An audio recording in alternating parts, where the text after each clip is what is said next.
Queden- que sí, sobre todo. Buenas noches a este webinar. La ciudad que habitamos, la ciudad que nos alimenta. Qué importante tema que rara vez planteamos como arquitectos, como urbanistas o incluso como propietarios de un terreno, propietarios que quieren desarrollar un proyecto de vivienda o lo que sea, como que no planteamos de dónde van a provenir nuestros recursos.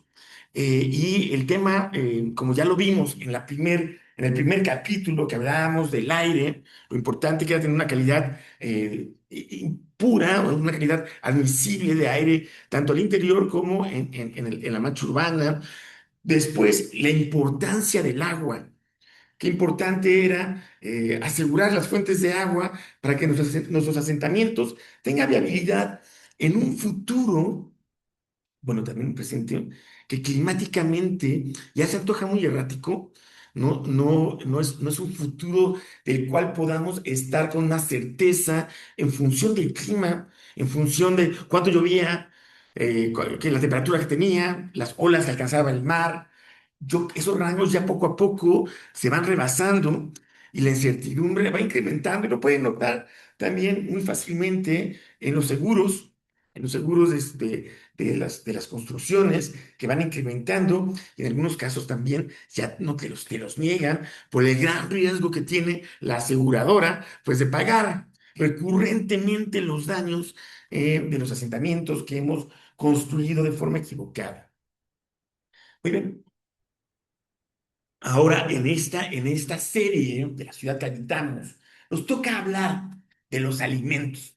¿Qué onda con la agricultura? ¿Qué onda con qué tiene que ver la forma en cómo obtengo el alimento de la ciudad con mi salud, con la misma calidad de la ciudad?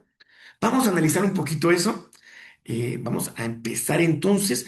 Voy a compartir la pantalla en caso de que no se llega a ver bien, no se llega a escuchar bien, manden un mensajito o bueno, ahí abran el micrófono. Yo creo que sí, ahí es muy importante que sí podamos tener esto, ¿de acuerdo? Entonces en ese momento deben de estar ya viendo la pantalla con el tema del día de hoy, que es entonces tres cosmovisiones que alimentaron nuestro urbanismo, ¿de acuerdo? Primero, hablemos y preguntémonos, ¿qué nos hizo asentarnos? Durante largos miles de años que tenemos como historia en la humanidad, la mayor parte de esta historia hemos sido nómadas.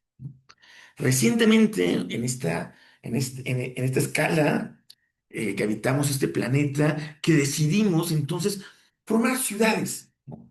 ¿Por qué formamos ciudades? ¿Qué fue lo que nos ganó más?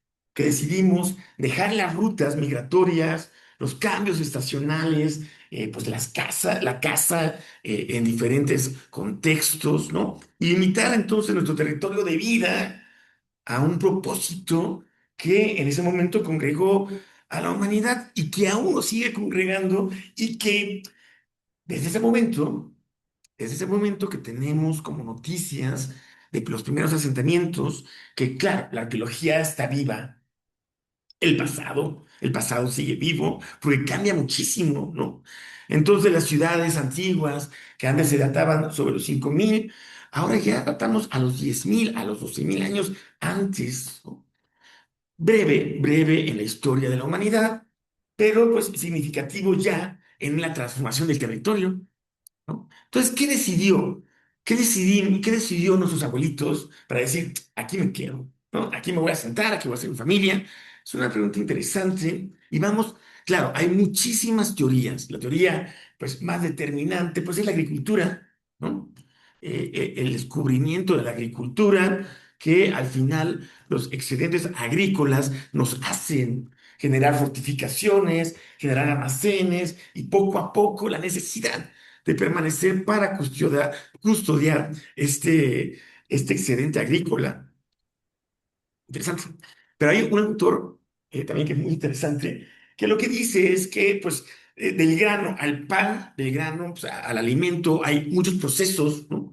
Que posiblemente hayan sido otros motivos los que nos hayan congregado en ciertos lugares, ¿no?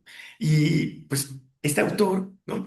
Habla de que es posible que la cerveza, la fermentación de los granos, haya sido lo que al final nos haya hecho convocarnos en ciertos puntos de rutas migratorias y que poco a poco eso fue propiciando el urbanismo, ¿no? El hecho de garantizar estos granos fermentados para los migrantes que van poco a poco convenciéndose de que trago con trago la ciudad es más amable.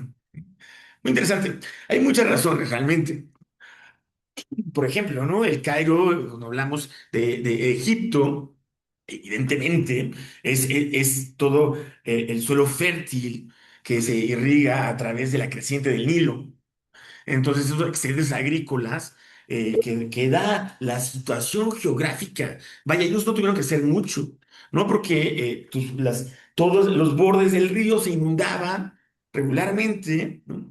Y con la inundación, pues traían sedimentos, traían nutrientes, y esos nutrientes llegaban pues, al valle, y pues ahí sembraban y pues, estaban regados y estaban fertilizados. Entonces, el poder de producción de alimentos, esos excedentes agrícolas, le dio mucho poder al imperio de Egipto, ¿no? Pudo fortalecer e impulsar la construcción de sus pirámides, al menos que Iti y sus amigos nos digan algo distinto, pues se supone que ellos lo construyeron. Y esto por el excedente agrícola y claro, la sobreexplotación nos da también un paisaje que nos dice el tipo de civilización que somos, ¿no? Y lo que habitamos y cómo lo dejamos. Interesante reflexión. Así ha pasado mucho, ¿no? Hay ciudades que se van fundando porque ahí descendió su diosa, la madre Ganga, ¿no? Y su otro dios poderoso, Shiva, la contiene en una danza que al final se refleja en el río del Ganges. ¡Wow! Entonces, Varanasi se forma porque ahí vive Shiva. Ahí la gente va a romper la cadena del samsara, la rueda del samsara, ¿no?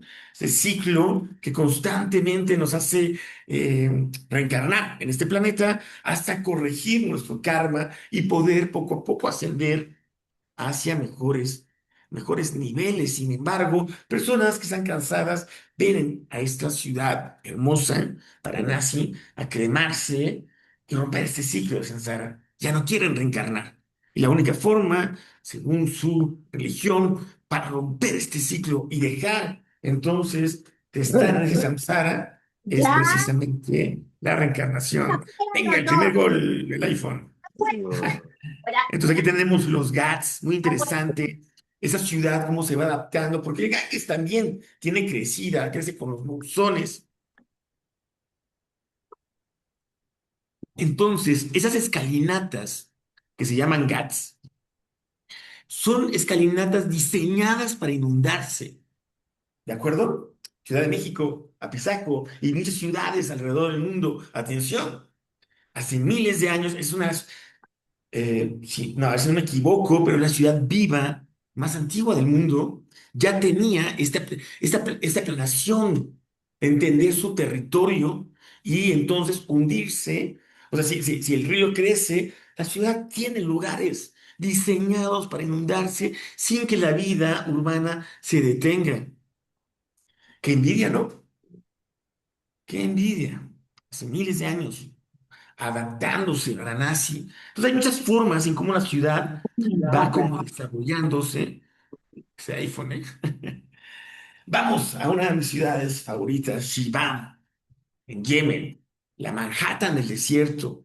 Interesantísima también, porque es una ciudad construida con tierra que sigue viva. Su historia la podemos ir encontrando desde principios de 1200, 300, eh, y una renovación después en el 1200, 1500, sufrieron una gran inundación, pero ya tiene muchos años que la ciudad, muchos siglos, que la ciudad está viva y se mantiene gracias a muchas entendimiento con su territorio. ¿No? Shibam se asienta sobre una ruta migratoria. Aquí lo podemos ubicar en la parte norte. Decía que se va en mi cursor, pero aquí está Shibam Y en aquellos tiempos, la ruta migratoria, la ruta de la seda, la ruta, perdón, de las especias, pasaba por aquí, por esa línea punteada, y entonces era un punto estratégico de paso, que poco a poco iban descansando allí, y la ciudad se iba creando. También tenía un gran recurso, que era un suelo muy fértil, pero poca agua. Aquí vemos a Shibam, que se ubica en lo que se conoce como un wadi, ¿no?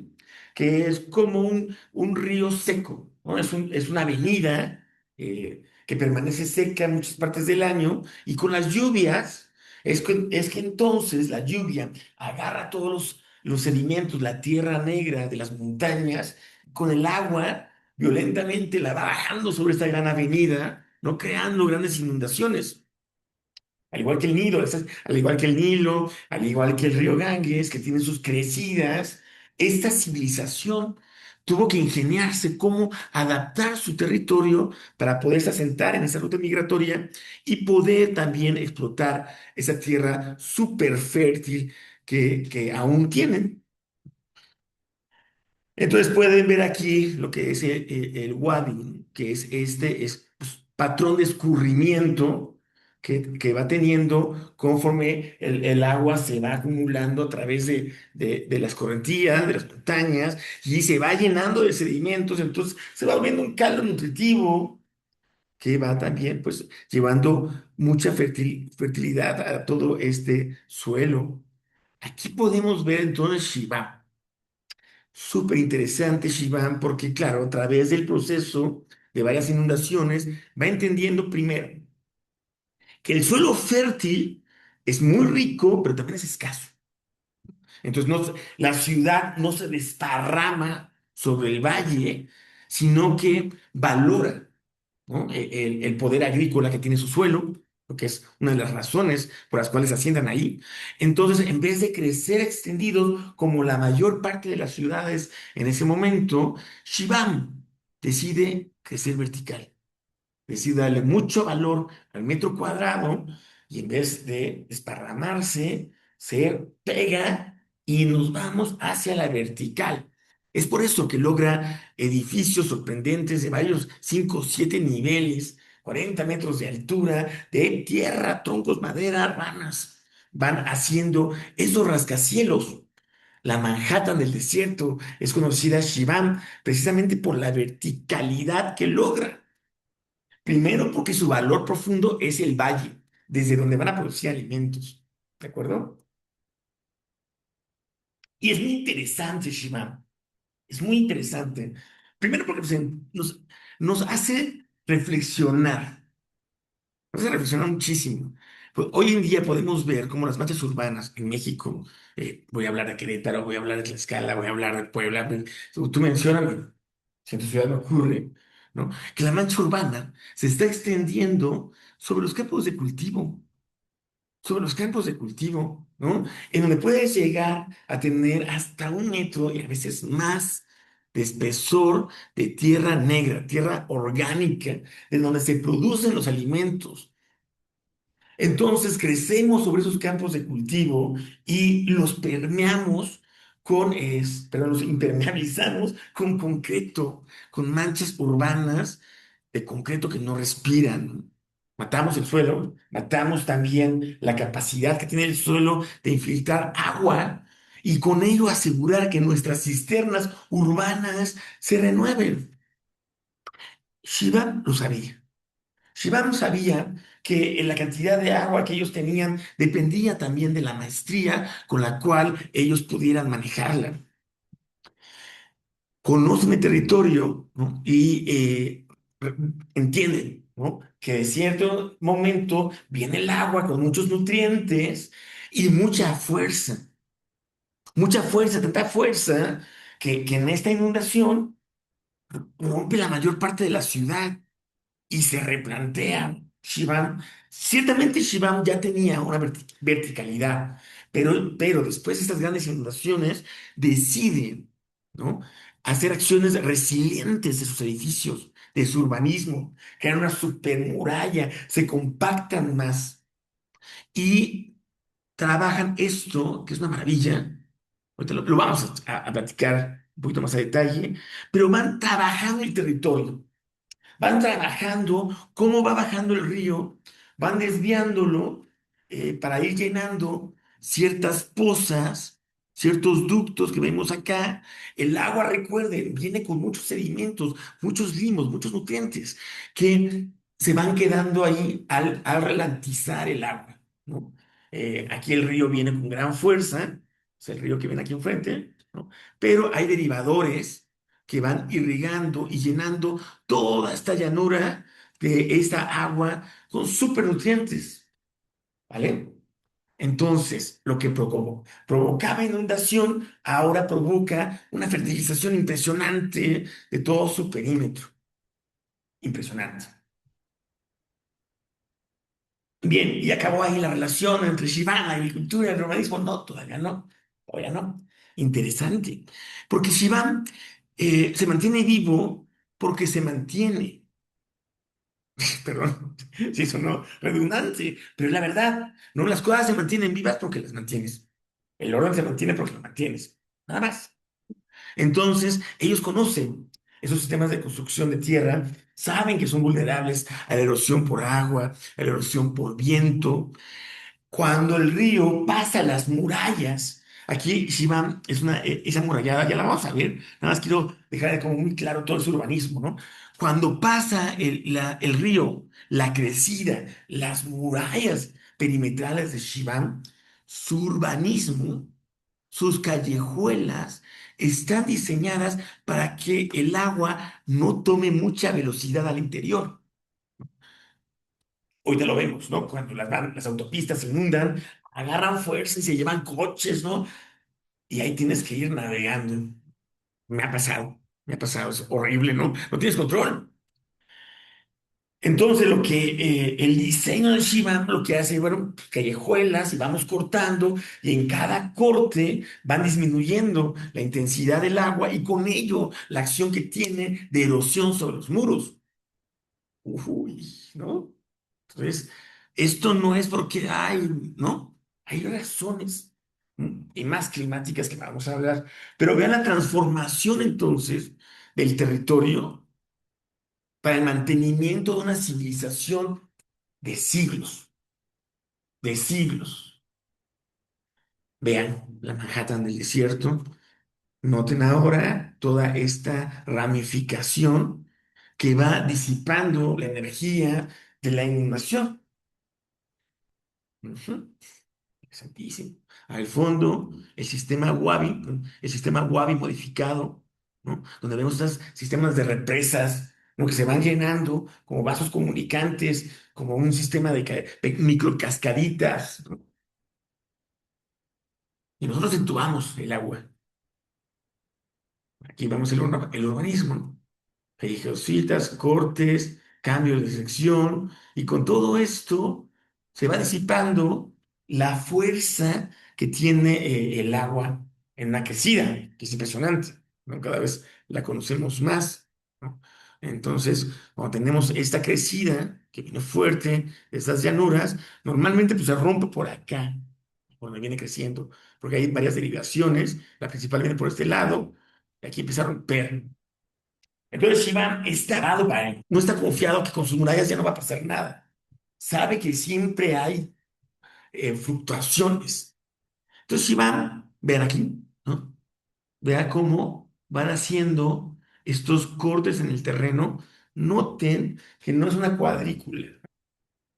Van con la topografía, van con la pendiente, van rompiendo fuerza, van disipando y conduciendo, derivando. Interesante. Súper interesante. Espero que también para ustedes sea así. Y Shibam no solamente hace eso, ¿no? También dentro de la misma ciudad, noten aquí, por ejemplo, la verticalidad que tenemos y el cambio que hay de materiales entre la base o el gran rodapié del edificio y la parte superior. Porque eso normalmente solía ser de piedra o si no, de repellos de cal, ¿no? Con técnicas de enlucido muy particulares. Entonces, los nuevos edificios se pensaban para que se inundaran. Entonces, la planta baja era la planta inundable, ¿vale? Y el valor lo ibas colocando en las plantas más altas. También las murallas eran una protección para las invasiones de los beduinos y también elevarse, la entrada principal, elevarla del nivel de calle, era también protección contra ellos. Los callejones sombreados funcionaban como un sistema de aire acondicionado urbano que va refrescando y generando corrientes al interior. También al levantarse van teniendo mayor velocidad del viento, mayor frescura. Tiene todo un sentido. Aquí vemos cortes de cómo es una casa típica en Shibam, con sus sistemas de captación. Toda la ciudad y el territorio también está conformado con diferentes cisternas de captación pluvial. Es de la erosión que pasaría en esas construcciones si no hay mantenimiento, si es enlucido, no se vuelve a renovar. Entonces, Shiva es una ciudad viva porque su sociedad es viva, porque su sociedad sigue sembrando, porque el material que Shivan usa para renovarse proviene de los campos de cultivo. Una vez que se sembró, una vez que se cosechó, lo que tenemos son muchas fibras secas de la planta y abajo pues ya pocos nutrientes, pero muchos limos y arcillas que vienen también en el río, ¿no? Entonces, a forma también de desasolvar estos como reservorios, ¿no? Sacan ese barro y ese barro es el que ocupa para darle mantenimiento a sus edificios. Entonces, esa es la simbiosis que existe entre la agricultura y la arquitectura, la sociedad que aún permanece ahí. Claro, también todos los techos son blancos, no solamente porque sean bonitos, sino porque así, donde más gana y pierde calor una edificación y un cuerpo humano, es en la cabeza. Es donde debemos proteger a una edificación y a un cuerpo de no ganar y o perder calor, es en la cabeza, es en la cubierta, por eso las luces de blanco, porque refleja más el calor. Hay una técnica de refrigeración de las ciudades que propone pintar los techos de blanco para que entonces reflejen más el calor, no se quede en la ciudad. Interesante. Pues vean, se verían así nuestras ciudades, ¿no? En vez del tinaco de rotoplas por todos lados, los calzones colgados por acá, por allá, podemos ver todo un lenguaje. Hay una comunicación muy clara entre el territorio, entre la necesidad económica productiva de la misma ciudad y la arquitectura, viva durante siglos. Porque hay sabiduría ahí, ¿no? Aquí vemos los muros perimetrales de la ciudad de Shibam. O sea, a veces sí, la inundación nos llega a pasar. Hoy en día, hoy en día el gran riesgo de Shibam es precisamente que este mantenimiento, que en este caso es a través de un proceso familiar, se da también con conocimientos muy particulares heredados tras generaciones. Y Shibam, como muchas regiones del mundo, sufre el proceso migratorio, sufre también condiciones de violencia, de corrupción, de guerra, que van forzando la migración de personas que saben cómo mantener estos edificios. Y que esta migración no solamente es de personas, esta migración es de conocimientos. Esta migración también es de tejidos que pueden ser elásticos, pero también se rompen, ¿no? Y aquí se manifiesta en la arquitectura, porque si la sociedad de Shivan cae, cae también su arquitectura, cae su urbanismo en mucho menos tiempo de lo que podríamos pensar. Entonces es muy interesante, ¿no? Cómo hay una manifestación cultural, productiva, una relación muy clara, ¿no? O sea, que esta ciudad no existe en ningún otro lugar, porque responde a su territorio.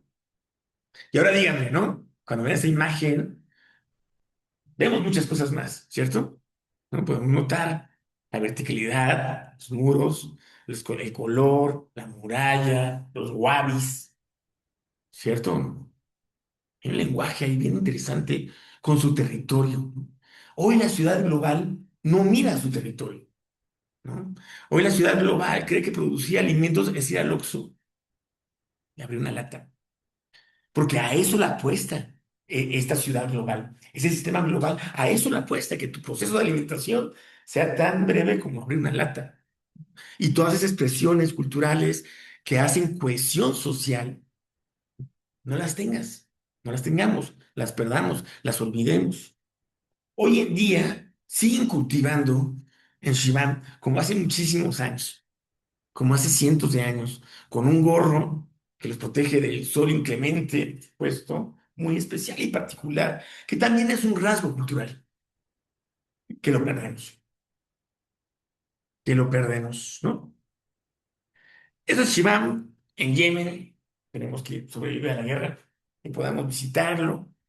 Permíteme también platicarles de Tenochtitlán desde esta perspectiva.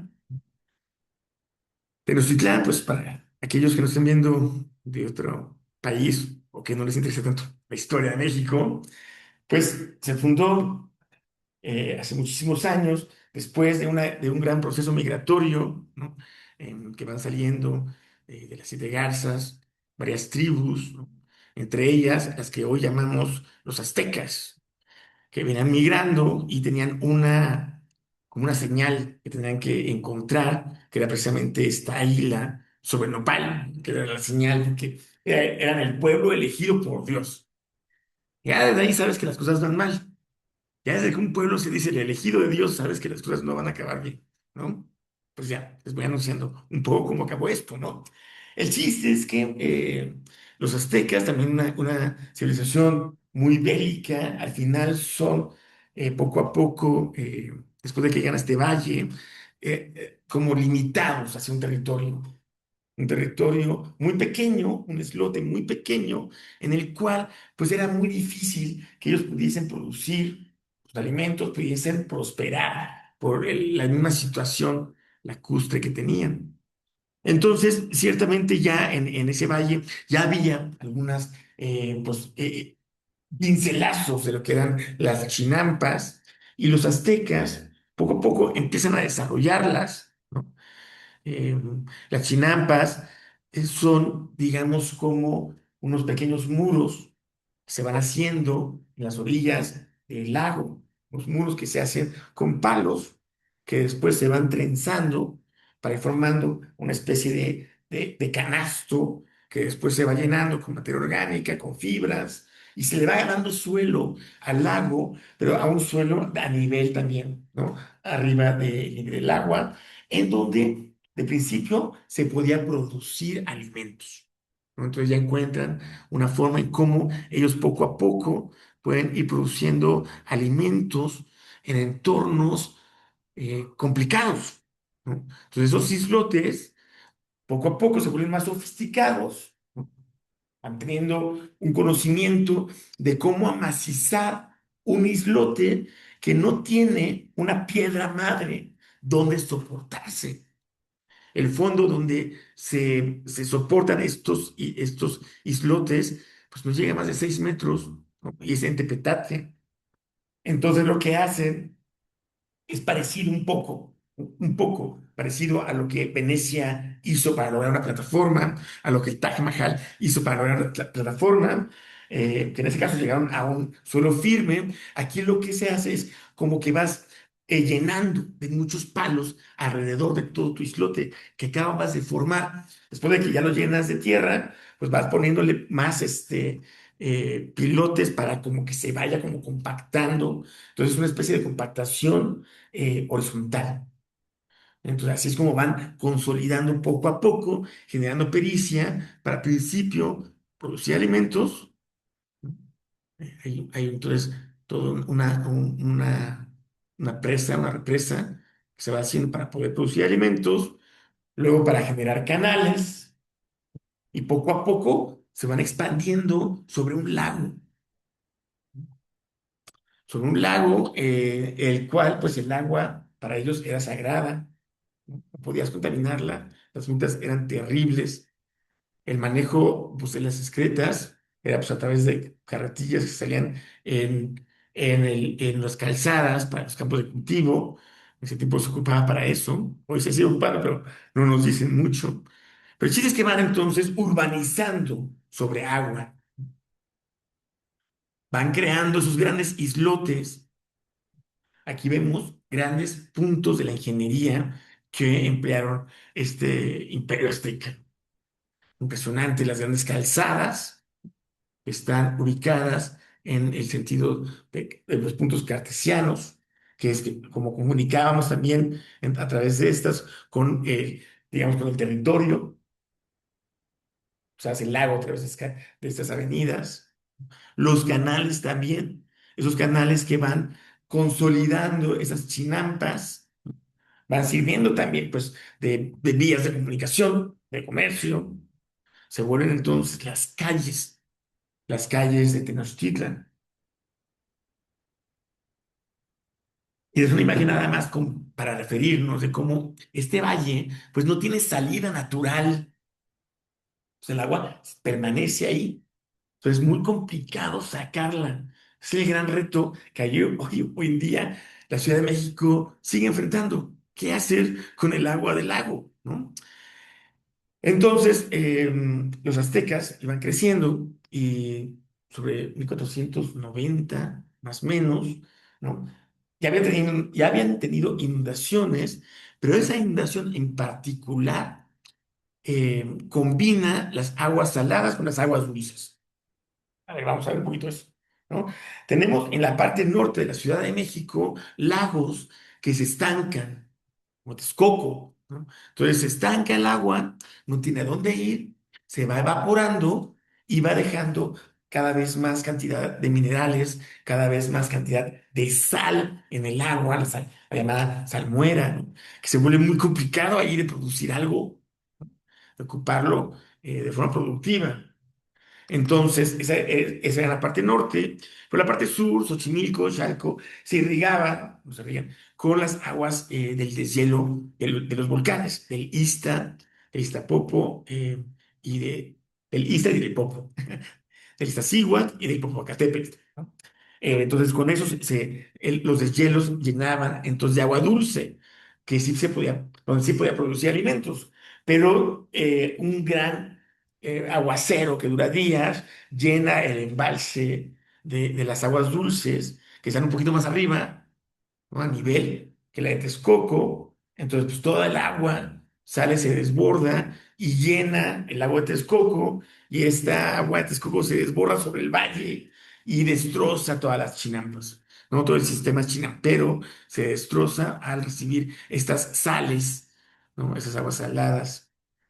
Entonces, en ese tiempo, que era Moctezuma, igual Camina, que decide llamarle a Nezahualcóyotl, el gran ingeniero, para que vea qué vamos a hacer, ¿no? Para poder solucionar este punto. Entre ellos llegan a la idea de que tienen que separar las aguas, de que tienen que asegurar de alguna forma de que por más que suba el nivel del agua, no se mezclen, ¿no? Porque eso pone en riesgo la misma vida del imperio y el crecimiento. Entonces crean una gran barrera para separar aquí los lagos. Aquí lo podemos ver, el lago de Texcoco, en esta parte van creando entonces los albarradones, que son diques, son grandes diques sobre el lago, ¿no? Los diques lacustres para separar entonces las aguas de Texcoco de las aguas de Xochimilco y de Chalco, para que, pues, obviamente no se vayan a mezclar y vayan a ocasionar ese gran problema. Entonces aquí vemos en algunas grabaciones cómo se representa este dique lacustre impresionante. Unos dicen que de 17 a 20 metros más o menos vas a encontrar las referencias. 17 kilómetros, perdón. Sí, de 17 hasta 20 kilómetros de largo, 10 metros de ancho. Algunos hablan de 5, otros hablan de 8 metros de profundidad, pero sin duda fue una gran, gran, gran represa o dique, ¿no? Que logró entonces separar las aguas de Texcoco de las aguas dulces. Funcionó durante mucho tiempo, no tuvo mucho, no tuvo oportunidad de lograr pues una gran longevidad porque eh, pocos años después llegan los españoles y es justo por aquí donde Hernán Cortés mete los bergantines que estaban construyendo o ensamblando en Tlaxcala de preso. No importa, lo importante es que llega Cortés con sus bergantines, ¿no? Los pone acá, rompe este dique, inunda entonces la ciudad y por ahí pasa los barcos, se hace la conquista y se ignora este dique, no se vuelve a hacer, ¿no? Los españoles pues, dicen, no, estos que me van a enseñar a mí de manejar el agua, pues no había muchos ejemplos en Europa de esto, ¿no?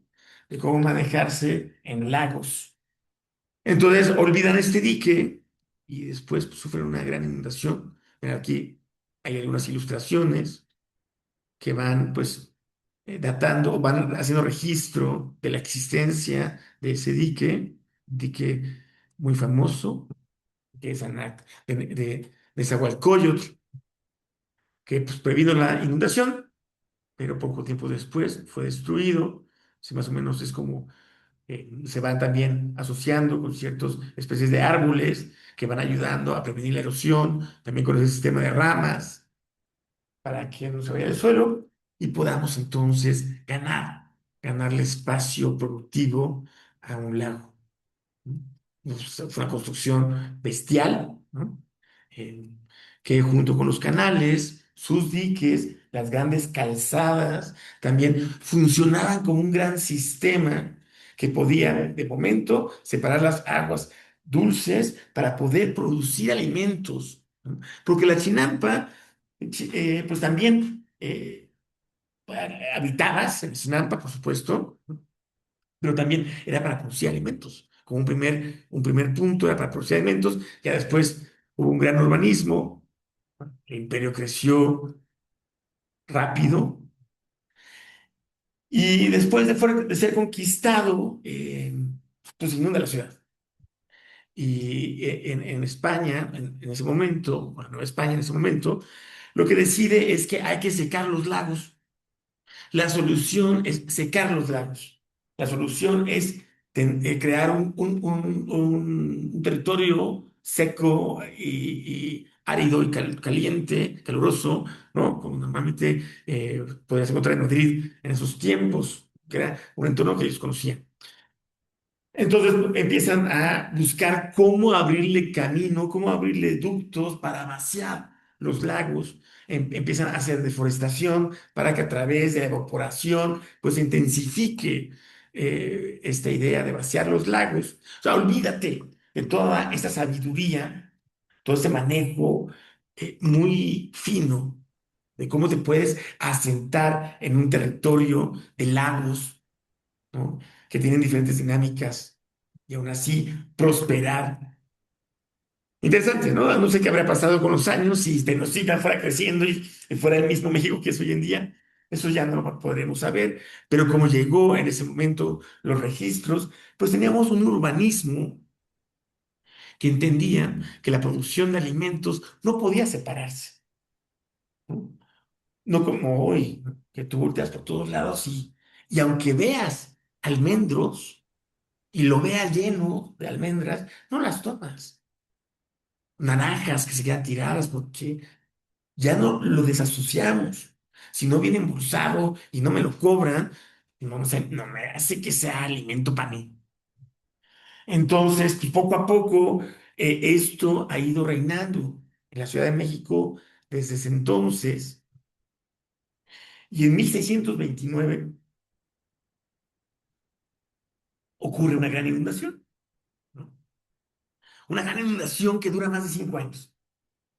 Tenemos en México el privilegio de las primeras fotos, no la primera foto, pero la cámara ya recién llegaba, la de décadas me parece, recién llegaba, pero entonces tenemos esos registros de una inundación debido a que no existían este dique de Nezahualcóyotl.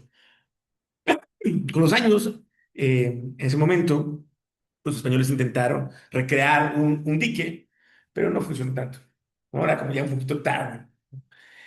¿Y qué hicimos después de estos siglos? ¿No? ¿Qué entendimos después de estos siglos? Casi nada, porque México, la Ciudad de México, pues, se sigue hundiendo. La Ciudad de México se sigue hundiendo. ¿Por qué?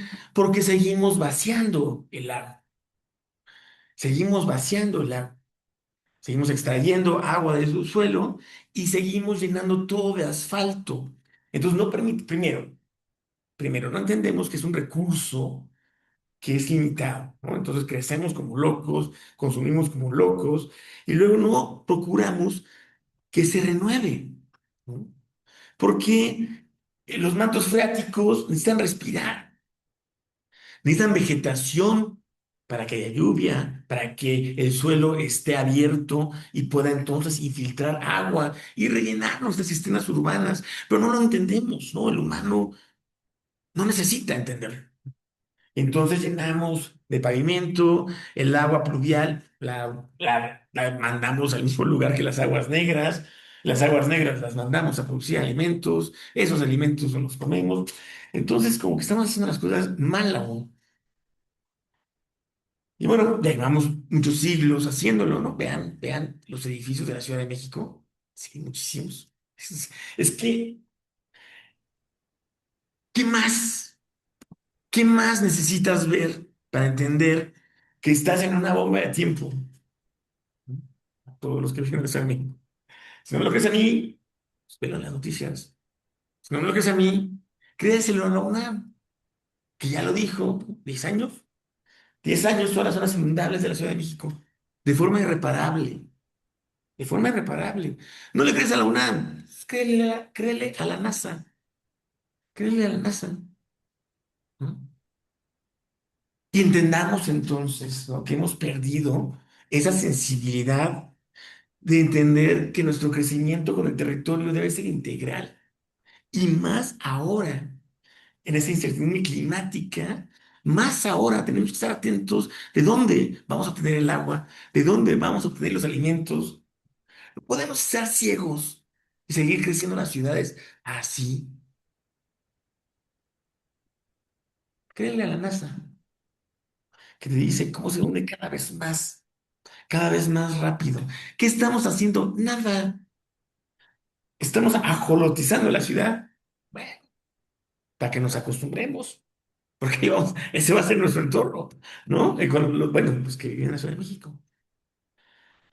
Y luego, ¿qué van a hacer, no? Porque todos ellos, poco a poco, se van a cansar de que su sofá se inunde, de que su cocina se llene de lodos, que quién sabe de dónde vienen, y van a decir, al diablo, me voy de aquí. Y entonces pasan a la carpeta de inmigrantes climáticos. ¿Y a dónde van? ¿No? Bueno, esto es Xochimilco, que ya son los reductos pequeños que nos recuerdan, todavía nos recuerdan nuestra capacidad de adaptarnos al entorno de formas sorprendentes, ¿no? Ya pequeños reductos que nos dicen que venimos de entornos naturales, que habitamos entornos naturales, que son entornos naturales que nos procuran salud física y mental, ¿no? Y lo que estamos haciendo es quitándolos de todos, llenándonos de pantallas, olvidándonos de que hay conocimientos, que hay sensibilidades, que hay aproximaciones, ¿no?, muy poderosas que no podemos y no debemos dar, que también tenemos que tener la capacidad de resiliencia y de acción, pues sea con su visión de cómo la agricultura y el urbanismo se tienen que ir emparejando. La Habana, en este proceso de periodo especial, ¿no? En donde pues, los energéticos caen, las exportaciones y importaciones caen, entonces La Habana empieza a tomar todos estos residuos, todos estos lotes abandonados de la ciudad, ¿no?, y a producir alimentos. Empieza a ser un impulso de agricultura urbana tremendo. Hoy en día sigue siendo uno de los mejores ejemplos de cómo aplicar agricultura urbana. Ellos lo hicieron en entornos de crisis, pero muchos de nosotros lo podríamos hacer. No quiere decir que estemos súper bien, pero no estamos en esa crisis, ¿no? La mayor parte de nosotros que los cubanos se enfrentaron en ese momento y ahora sí pudieron reforzar sus habilidades adaptativas y tener, ¿no? Lograr una de las habilidades que tenemos que tener todos, ¿no? Que es la capacidad de producir al menos parte de nuestros alimentos. La Habana es un gran ejemplo de cómo, aún con pocos recursos, puedes crear un sistema productivo aprovechando estos vacíos urbanos y cómo poco a poco se va volviendo una política pública. No solamente La Habana ha hecho estos cambios, ¿no? Recuerden que hemos visto el cambio de Berlín, el cambio de Singapur, ¿no? En donde también la sociedad impulsa cambios. No todo es el gobierno. Por favor, no le pongamos tanta esperanza a nuestros políticos. Son los mismos, solamente cambian de uniforme, cambian de cara, pero son los mismos. Ellos no van a hacer nada, ¿no? Si no somos nosotros los que vamos empujando este tren. En Detroit también, ¿no? Cae el empleo, ¿no? Se van las industrias, la ciudad se deprime, se están abandonando muchas ciudades, pero a través entonces también de generar empleos locales verdes, a través de la agricultura urbana, ¿no? Qué interesantísimo. Y revitalizas ciudades. Es un proceso muy interesante. No quiero irme tampoco sin dejar de mencionar Compagnie, que es también un asentamiento súper interesante de cómo puedes crear entornos de vida aún en lugares donde pues no existe tierra, ¿no? Compagnie tiene una historia interesante porque es formado por un par de familias musulmanes laios que llegan a Tailandia y en ese tiempo pues era prohibido por ley que tú tengas un terreno si eres extranjero en Tailandia. Entonces ellos no podían tener terreno y pues deciden que pues, van a ver qué hacen las dos familias, toman su camino cada una y quedan de que una vez que encuentren un lugar donde puedan prosperar, pues van a poner una bandera hasta arriba del risco, ¿no? Para que sea visible y así la otra familia se entere y vaya con ellos, ¿no? Y así ocurre, y así ocurre. Llega esta familia, pone la banderita y de ahí toma su nombre. Companjin es la isla de la bandera. Súper, súper interesante, ¿no? Pero claro, ellos seguían siendo extranjeros y no podían asentarse en esa isla. Entonces empiezan a generar estructuras de palafitos, ¿no? Qué interesante, ¿verdad? En donde entonces sí, no están en territorio, pero están cerca de, y poco a poco van desarrollando este pueblo pesquero sin tierra que claro, va jugando también con el ritmo del agua. Ahí hay elementos también flotantes. Hay toda una cultura de pescadores que decidieron permanecer ahí, de familias que decidieron encontrar un medio de vida a través de una transformación del espacio positiva. Company no es la única ciudad flotante, ¿eh? En Asia hay muchísimas ciudades flotantes. Incluso en Asia hay unos, le llaman los floating markets, los mercados flotantes. Entonces tú vas al súper y te subes en una canoa, ¿no? Y ahí van pasando los productos en canoas, padrísimo, vas comprando cosas. Es interesantísimo porque ellos viven muy relacionados al agua. Su cultura entiende los flujos cambiantes, también de los monzones. Entonces, adaptan su urbanismo, adaptan la forma en cómo viven el espacio a través de formas creativísimas, tan creativas que Compañía empezó siendo un pueblo pesquero, obviamente, ¿no? Su principal proteína viene de los peces, por supuesto, ¿no? Eh, pero poco a poco el pueblito se ha vuelto turístico, ¿no? Entonces su economía ha ido creciendo, ha ido creciendo. Vean. ¿Qué tipo de urbanismo es este? O sea, a mí me da muchísima atención. Es una gran lección de cómo asentarte en aguas dinámicas del Peñón, aquí está la banderilla. Es interesantísimo. Claro, claro. Hay una aglomeración bastante fuerte que también responde a ciertas protecciones, a ciertas economías, ¿no? Aquí falta un poquillo más de urbanismo, pero pues que su religión también tiene sus espacios. Entonces, han aprendido a generar toda una vida urbana a través de un sistema de palafitos. Wow, ¿no? Incluso el fútbol, ¿no? Ellos tienen un amor creciente al fútbol y al parecer se han vuelto cada vez más buenos, ¿no? Entonces empezaron con esa cancha, empezaron a jugar en una cancha flotante, súper padre, ¿no? La verdad que está súper padre. El único problema es que cuando la volabas, pues, ¿no? Tienes que ir por ella, ¿no? Entonces ya se volvió un tema. Pero qué interesante solución, ¿no les parece? ¿No les parece? Creo que estás en una isla flotante y dices, chin, me gusta el food, me gusta el food, ¿no? Y no sé dónde, no tengo cómo crear soluciones creativas, porque ya lo hicieron, ya como comunidad ya lo hicieron, ¿no? Pues crean soluciones creativas, ¿no? Y, los, y estos compañicienses, ¿no? Se han vuelto muy buenos futbolistas, ¿no? Entonces, pues cada vez ganan más eh, trofeos en el sur de Tailandia. Entonces han decidido no construir otra cancha, pero digamos que ya al interior, ¿no? Para que cuando la vueles ya tengas que ir por ella, ¿no? El caso es que hay una vida que va creciendo y también tenemos que reflexionarlo, porque hay muchos proyectos cada vez más alrededor del mundo que plantean su vida sobre agua, que plantean y se hacen preguntas de, bueno, ok, yo puedo flotar, pero si yo quiero carne, ese es un proyecto holandés, si yo quiero carne, quiero leche, ¿no? ¿Qué hago, no? No quiero renunciar a esta forma de vida. Bien, pues entonces ellos crean esta primera granja, ¿no? Flotante, de vacas. Pues ahí están las vacas, ¿no? Ahí están comiendo a gusto. Están en un entorno, en una plataforma flotante, vean, qué bonitas. Súper modernas las vacas estas, ¿no? Pero aquí hay una forma entonces de ir entendiendo el mundo, ¿eh? Cuando hablamos de cosmovisión, es eso.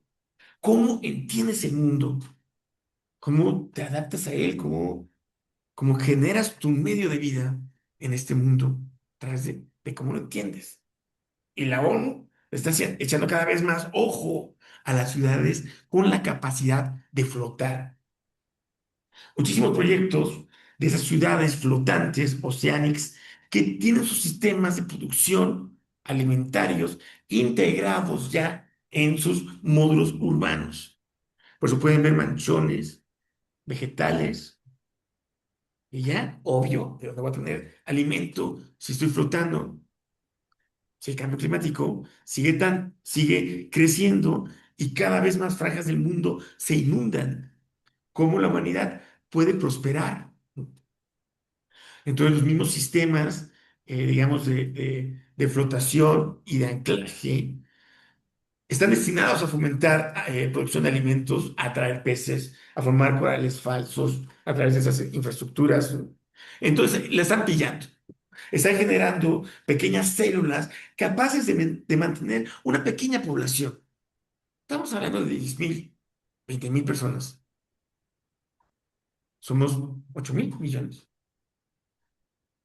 Es el proyecto japonés también de cómo vamos a urbanizar el mar, cómo van a ser estas ciudades flotantes. Esa es la Dogen City. En lo particular me llama la atención porque hay todo un urbanismo ya planteado en infraestructuras flotantes.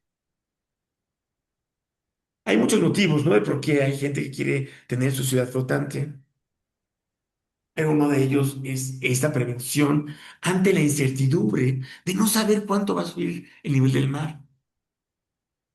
Claro, podemos decir, no, es que todos los informes nos dicen que de 2 a 4 centímetros a final de 2100, pero cada vez más investigaciones van acotando esa fecha dramáticamente. Unos decían ahora que en el 2050 se iba a poner sabroso, ¿no? Muchos otros ya coinciden, el 2030 es la fecha. Algunos dicen que ya estamos ahí, que ya estamos allí, pero estamos en la negación. Es como la Ciudad de México, ¿no? Que ve cómo todos sus edificios se están hundiendo, ¿no? Pero seguimos ahí. Vamos a una cajita feliz, ¿no? Entonces, un poquito de reflexión sobre ese entorno. Con esto concluyo la plática que tenía para el día de hoy con ustedes. Las ciudades que habitamos, las ciudades que nos alimentan, cómo el urbanismo entonces nos da viabilidad como sociedad o no. Y tú, cuéntanos, ¿qué tan adaptada está tu ciudad a producir alimentos, a mantener su ciudad en entornos climáticos agresivos? Muchísimas gracias. Mi nombre es Ricardo Leiva. Soy fundador de Octat, que significa bambú, en donde estamos buscando muchas soluciones para adaptarnos a nuestro territorio de formas distintas, entre ellas el bambú, entre ellas la construcción con tierra y algunas otras técnicas que poco a poco iremos platicando en este webinar. Muchísimas gracias por su asistencia y cualquier pregunta, estamos súper felices de contestarla. Podemos abrir los micrófonos. Será súper genial conocerlos y escuchar sus dudas. Tenemos ahí una de Alejandra Escobedo. ¿Nos la quieres compartir en video?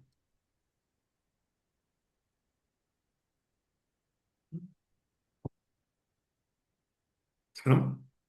Alejandra, ¿sigues ahí? Correcto. Mientras se conectan, recordarles que nos pueden encontrar en nuestra página www.octa.com.mx. Saludos desde. Híjole, que es que ya no leo. Si se pueden conectar, es mucho, mucho mejor. Pero sí, Guerrero, México. Ándale, ándale. Yo también soy de Guerrero, Chilpancingo Guerrero. Saludos de vuelta, Cutzamala. Perfecto. Gracias por vernos. Gracias, muy interesante. Creo que es Alejandro Escobedo. Es que no alcanzo, ya no alcanzo a ver sus nombres. Entonces, por eso les comento que si quieren abrir su micrófono y su video será genial.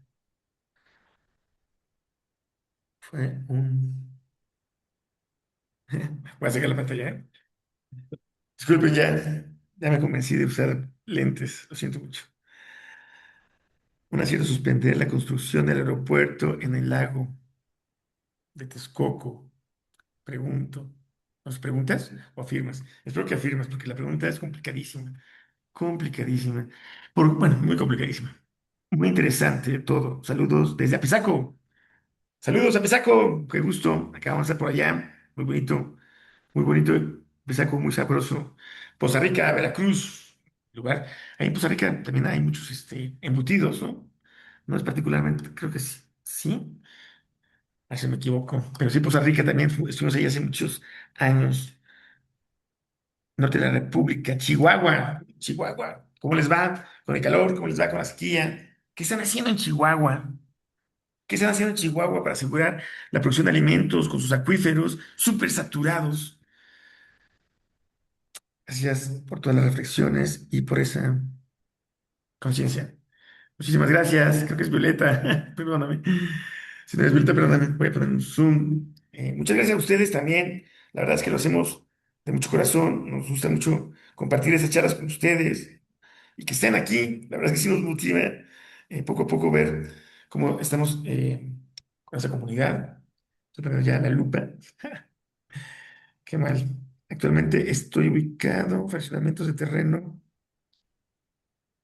fértiles y no cuidan esas áreas. Existe ley para evitarlo. Híjole, no sé si existe ley para evitarlo, pero aquí la verdad es que tampoco es tan complicado. La idea es que cuando hagan el despalme, retiren toda la tierra negra, toda la capa de tierra negra, la retires, la pones en un montículo, ¿de acuerdo? La separas. Y ya después vas a construir tu cimentación, tu cisterna, tu tratamiento de aguas jabonosas y tal. Toda esa otra tierra la vas a separar por otro montículo. Entonces, la tierra profunda, le vamos a hacer estudios para que la puedas usar en la construcción. Es muy probable que la puedas ocupar. Hay tierras que no se pueden ocupar, pero hay muchas que sí funcionan. Entonces ahí vamos ahorrándonos materiales de construcción, escombros y tal. Y la otra tierra negra, la vuelves a colocar una vez que acabes de tu obra en tu jardín, en tus macetas. Y nosotros recomendamos mucho hacer azoteas verdes, aunque sea de puras macetas. Ayudas muchísimo al planeta si lo haces. Vamos a tener una charla acerca de los envolventes verdes. Saludos, Ciudad de México, Arnulfo. Interesante, yo haciendo soberanía alimentaria desde la resistencia, claro, y la alteridad desde eso que llaman comunidad. Perfecto. Gracias por tu comentario. Lo necesitamos muchísimo, los procesos comunitarios, impulsar en las redes, impulsar la economía circular. Compra alimento a la gente que lo produce alrededor. Te vas a llevar unas sorpresas interesantísimas. Nosotros compramos huevos aquí de libre pastoreo, deliciosos. Hay unos lácteos en Santana Xautempan, desde mantequillas, yogur, ¿no? Duraznos en conserva. ¿Eso qué va a hacer? ¿No? Que estos productores de tu alimento prosperen y produzcan más, ¿no? Y como son tu comunidad, les va a preocupar qué te dan de comer. La industria no, ¿eh? La industria, por más sellos y que le echen y leyes, dime todo lo que llevas, no te dicen la verdad, ¿no? Y si se van a ahorrar 1 peso por cada paquete que te vendan y te van a meter un azúcar peor todavía, lo van a hacer. La industria no tiene ética, ¿eh? Sí, se ponen sus trajecitos y tal, pero recuerden ustedes, grandes empresas, perdón, como la Volkswagen, que está ella misma, pues, metiendo coches con, con este truco, pues, Walmart. O sea, no, o sea, la riqueza no te da ética, no necesariamente te da ética. No, al contrario, podemos encontrar muchas prácticas perversas, esclavitud perversa en las grandes empresas, ¿no? Entonces, no volteemos a esas economías piramidales, volvamos a regresar a la economía circular, a la economía local, apoya la producción que tienes en tu entorno, ¿no? Porque con eso te vas a apoyarte también a que tú puedas prosperar de forma más sana y después también más económica. Muchísimas gracias por sus comentarios. Qué lástima que nadie quiso mostrarse y leerlo. Ricardo, no sé si me escuchen ya. Yeah, perfecto, ahí uno. Venga. Es que tenía un tema y era yo lo había, con el Function F4 había silenciado desde el sistema el micrófono. Ricardo, Juan José, tomé curso contigo en Valle de Bravo. ¿Qué tal, Es- Juanjo? Qué gusto saludarte. ¿Cómo estás? Sí, sí, muy bien. Y mira, yo vivo en Morelos, pero también tengo por ahí un departamento en la Ciudad de México. Y la verdad es que sí, ya tiene mucho tiempo que la ciudad cada vez es más frecuente la falta de agua, ¿no? Incluso ya en zonas que hay departamentos carísimos y la verdad es que no está preparada. Pero desde tu punto de vista, ¿qué tendría que hacer la ciudad ahorita para poder enfrentar lo que se viene, ¿no? Yo creo que estamos ya en un punto cero. Por ejemplo, algo que para mí es muy preocupante es que se sigan construyendo edificios o complejos de vivienda muy grandes, ¿no? O sea, pareciera que no entendemos. Esa es mi pregunta, Arca. Sí, es que en realidad no entendemos, ¿no? Y nos confiamos mucho y damos como esa decisión. Cuando vamos a comprar una casa, pues muchas veces te fijas, pues que tenga los cuartos, ¿no? Que tenga pues, accesibilidad a los servicios, facilidades de pago, pero no te fijas en las otras cosas. No te fijas de dónde va a venir el agua que va a usar. No te fijas si las pinturas que te vendieron están liberando contaminantes, ¿no? Entonces nosotros tenemos parte de responsabilidad, ¿no? Hay un escritor ruso que dice que todos somos responsables de todo, ante todo, por todos. Entonces, cuando uno asume la responsabilidad, también tiene la capacidad de cambio. Cuando decimos, no, es que el gobierno tiene que hacer, no, es que Estados Unidos tiene que hacer, delegamos esa responsabilidad y esa capacidad de acción.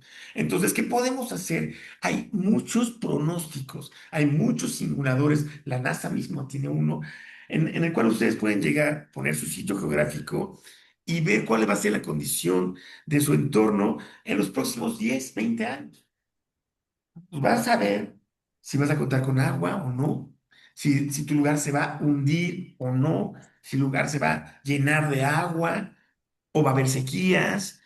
Esos pronósticos cada vez van siendo más terroríficos, pero más certeros. Entonces, primero checas eso, ¿no? Si tu lugar está correcto, perfecto. Ahora, ¿cómo lo proteges?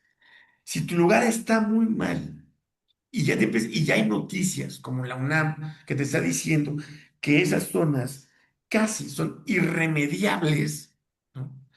Entonces la capacidad de movernos se vuelve determinante. Muévete ya, migra ya. ¿A dónde? Pues busca entornos climáticos propicios. Según muchos estudios, esos entornos propicios están más arriba de la frontera norte. Y pues la otra es, pues creemos islotes, ¿no? Creemos pequeñas barreras, creemos células regenerativas en las construcciones que hagamos, en las construcciones que habitemos, en las construcciones que compremos. Creo que eso sería un gran consejo, ¿no? Primero, infórmate. ¿Dónde estás? ¿Cómo va a estar tu entorno? ¿Y cuáles son las acciones de adaptación que tienes que hacer? La más drástica es migrar, pero entre más rápido migres, mejores condiciones tendrás de asentarte en lugares planeados y tal, ¿no? Pero si estás diciendo que hay algunas formas irremediables, hay que tomar cartas en el asunto y también poco a poco ir cambiando nuestra forma de vida, ¿no? Y poco a poco, desde lo que consumimos y también desde cómo nos ganamos la vida. Se lo he comentado varias veces, ¿no? De qué nos sirve un vegano o una vegana, vegane, que trabaja en la Coca-Cola. Al final, el daño que hace ganándose su sustento no alcanza a ser remediado por su alimentación consciente. Entonces, la forma en cómo tú te ganes tu sustento en este planeta cuenta. Y no importa qué profesión tengas, si cambiamos la forma en cómo hacemos las cosas, todos, poco a poco, cada día, ¿no? Estaremos avanzando hacia la respuesta.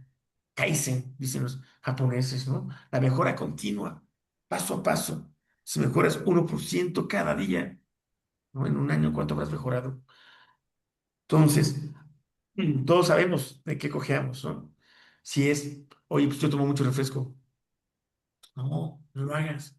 Porque cada vez que tomas refresco, le estás pagando a la Coca-Cola, le estás llenando los bolsillos a la Coca-Cola para que puedan sobornar a nuestros funcionarios súper sobornables, para que les den concesiones de agua y se las quiten a las comunidades. Vodafone, todas las empresas hacen lo mismo.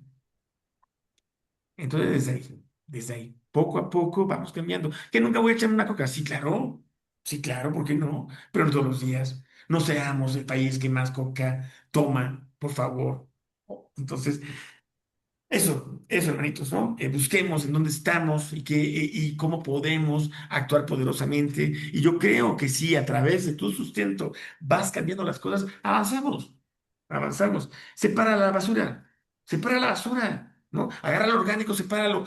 Estás quitando el 60% del problema. El problema de tu basura, el 60% es orgánico. Hazlo composta. La composta te va a dar un jitomate. No manches, no sabes. Pero entonces, a lo mejor ustedes ya lo hicieron, pero yo recuerdo la primera vez que una gran arquitecta, Alejandra Caballero, me pidió de favor, ¿no? Que le pasara las zanahorias. Y yo estaba buscándolas en el refri y ella me decía, no, búscalas allá, ¿no? En el campo. Y yo, ¿cómo? Nunca había visto una zanahoria en el campo. No sabía que estaban enterradas. Fue un ridículo, por supuesto, ¿no? Pero al final, no saben cómo lo recuerdo. Tiene más de 20 años de ese momento y lo recuerdo poderosísimamente. Está sacando y wow, aquí crecen las zanahorias. Y poco a poco vas haciendo tu cultivo. Poco a poco, pues vas haciendo tus germinaditos, tu lechita, ¿no? O sea, eso ayuda muchísimo. Eso ayuda muchísimo a tu salud y a la salud del planeta.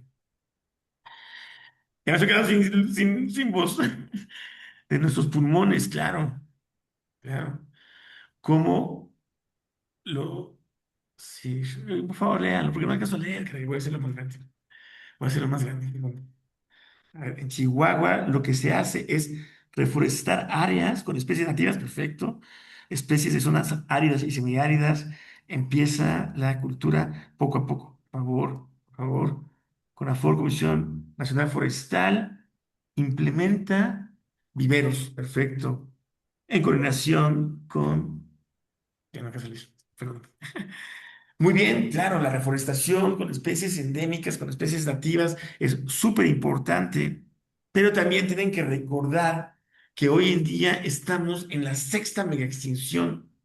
Este planeta ha tenido cinco mega extinciones, momentos en que la vida está a punto de extinguirse del planeta. Este momento lo estamos propiciando nosotros, porque como humanidad estamos devorando el 75% de lo que el planeta produce y no estamos dejando especies para nada. Entonces las especies, por un lado, se están extinguiendo a un ritmo tal comparado con las otras cinco mega extinciones. Ese va a ser nuestro legado. Entonces,